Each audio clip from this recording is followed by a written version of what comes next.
I don't know if you've noticed, but Americans seem to have their own way of speaking. So this video is going to be properly titled How to Speak American. Roll the intro.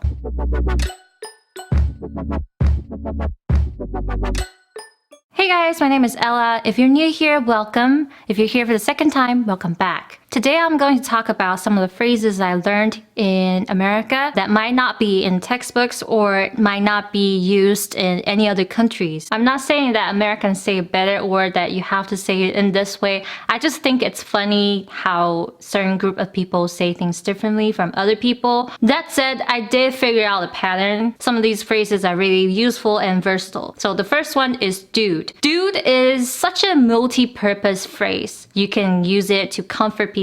Like when your friends tell you, oh, my cat just passed away last night. You'll be like, dude. But then if a random guy on the street just bumped into you, you can be like, dude, watch it. See, it's multi-purpose. It can also be used as a greeting. You can be like, hey, what's up, dude? Or dude, how are you? Another versatile phrase is what's up. Like I said, what's up can be used as a greeting, like hi, how are you? But it can also mean, hey, what's the matter with you? What's up? What do you want? The next point is the flexible usage of different adjectives. So the number one is dope. I don't know what dope came from, but it used to be a bad word. But dope, depending on how you use it or who is using it, it could mean cool. Like, oh, you got those dope shoes. Or this party is dope. Or just an interjection like dope, cool. The same could be said with cool, awesome, great, perfect. And speaking of adjectives, I have here a bunch of popular adjectives that are pretty popular in 2017, 2018, 2019. First one is I'm dead, which means I'm laughing my ass off. Or I died when he said blah blah blah, which makes no sense. The second one is I'm shook. Shook is grammatically incorrect, but still, it means you're shocked. I'm shook, I'm shocked. The same thing, but young people like to use I'm shook. The next one is lit. So the party is lit means the party is awesome. Like I said before in my previous video, lit is the past participle of light. So it means somebody lit it. That translates into being really cool. And the final adjective that's popular during these 3 years is woke. Woke means you're really like out there, you're avant-garde, you're ahead of everyone, you're cutting edge. Whenever you feel like this person is really cool, you can say, oh, you're woke. Now, mind you though, these are not standard American English. These are just, maybe internet language. If you write these words in your test, you'll get deducted. Your score is going to be low. The next point is utilizing nouns to convey what you want to say instead of a sentence. So when you want to agree with someone, you don't say, I agree with you. You say hashtag facts. When you want to say, oh, I really envy you, you say hashtag goals or hashtag squad goals if you're talking about what you want to do with your friends. Oh, by the way, we don't say BFF anymore. Like that's not cool anymore apparently. We say squad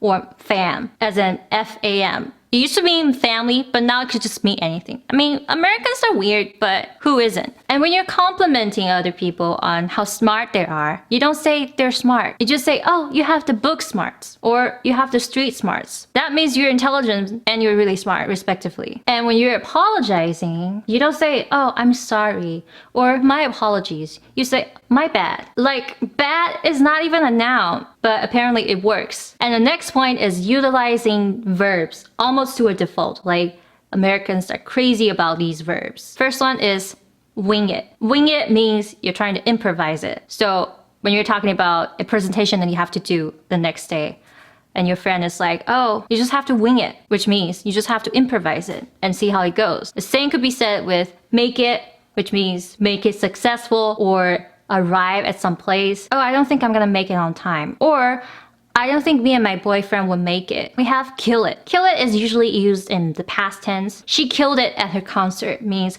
she really delivered a good performance. The same could be said as nailed it. You nailed it means you were correct. You got it right. You had a really good performance. And the last one is suck it. You use this when you're trying to be smirky and cocky. Oh, you can't do this, you can't do that. And you're just like, I'm gonna do it anyway, suck it. Like, what are you gonna do? And speaking of suck, here comes my next point. When you're talking about something that is bad, you don't say, oh, that's so bad. You say, oh, that sucks. Or that stinks. But be careful, suck is a verb. So you don't say that is sucks. You just say that sucks. There's no object after the verb either. You could say that, but that would mean a completely different thing. And next we have unfinished sentences. Well, I can't really think of one besides I can't even. Whenever you want to complain about something or complain about something you're about to do, you just say, I can't even. And you have to say it with a Californian girl accent. I can't even. Or Kim Kardashian's accent. I don't know what I'm talking about. But basically, when you're complaining about Monday, oh, it's Monday again, I can't even. It means I can't even function or I can't even think. This is what I meant by unfinished sentences. And next we have the usage of adverbs. I don't think it's just Americans, but I've definitely noticed a trend, which is that Americans like to use adverbs like crazy. You got literally, absolutely, definitely, actually, seriously. They could be used on their own or in a sentence. Seriously, I can't even believe she said that to you. Or my phone is literally 100 years old. I can't even. Or if you go into a shop and you want to ask the staff if they can help you, they'll be like, yeah, absolutely. I can definitely help you with that. Oh my god. That's probably the most obnoxious American girls I've ever heard of. But it's true. You laugh because it's true, okay? You've definitely heard of girls like that, especially here in, I don't want to say America, but on the West Coast. And my next point is the usage of objects. For some reason, Americans are obsessed with certain objects. They use it in pretty much every sentence possible. Like the word screw. It could be used as a verb, as in screw you, or an adjective, as in I'm screwed. You know, I'm screwed, as in I'm screwed. You know, this is the motion of screw. So it means I'm in deep trouble. And then we have nut. Nut is usually used as a noun. So you're nuts means you're crazy. Or you drive me nuts means you drive me crazy. Or sometimes you have in a nutshell, which means in summary. So in a nutshell.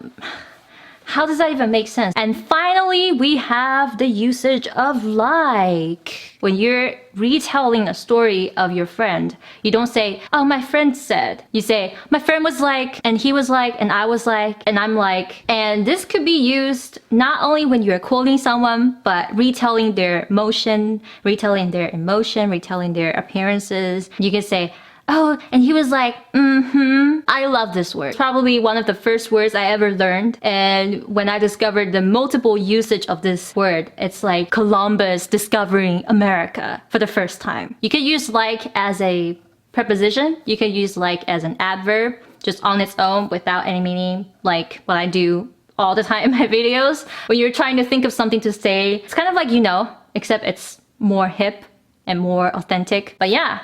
That's pretty much it. That's how you speak American. That's how you sound obnoxious. I'm not trying to be disrespectful, but I really do think, you know, the more fun you make the process, the more you try to dismiss it, the less you think of it as a learning process, and the more you just make fun of it, the easier it gets. I hope this isn't offensive to anyone. You know, I'm trying a different style. I'm trying to be this comedian style, this funny girl slash teacher slash I don't know what I'm talking about. Don't take me seriously, you know. Fact check everything. And if there's any new phrase that you heard that's been pretty popular, or if there's anything that I missed out on, please share it in the comments so we can all learn together maybe. Like there are some phrases I just don't know. Alright, just do your thing. Like this video if you find it helpful. Subscribe to my channel. I really appreciate it. And I'll see you next time. Bye!